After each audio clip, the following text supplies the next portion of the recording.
Pemirsa, pemerintah memastikan resesi ekonomi akibat pandemi COVID-19 akan melanda Indonesia.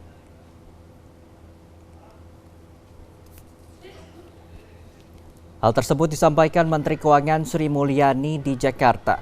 Menteri Keuangan merevisi proyeksi pertumbuhan ekonomi Indonesia pada tahun ini minus 0,6% hingga 1,7%.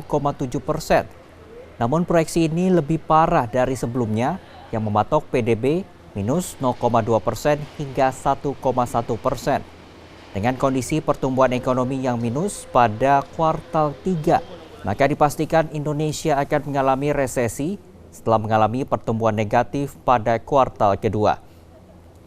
Sementara dari sisi konsumsi rumah tangga, ia memproyeksi pertumbuhannya terkontraksi hingga minus 3%, kemudian investasi anjlok hingga minus 6,6% hingga 8,5%.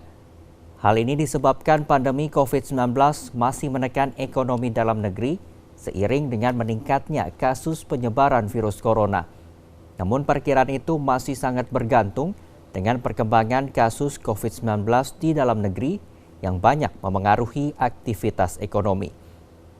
Sementara untuk 2021 nanti, pemerintah menargetkan pertumbuhan ekonomi 4,5% hingga 5,5%, dan target ini lebih rendah dari proyeksi institusi asing yang memperkirakan pertumbuhan ekonomi Indonesia masih bisa menyentuh 6%. Forecast terbaru kita pada bulan September untuk tahun 2020 adalah pada kisaran minus 1,7 hingga minus 0,6. Ini artinya negatif teritori kemungkinan akan terjadi pada kuartal ketiga dan mungkin juga masih akan berlangsung untuk kuartal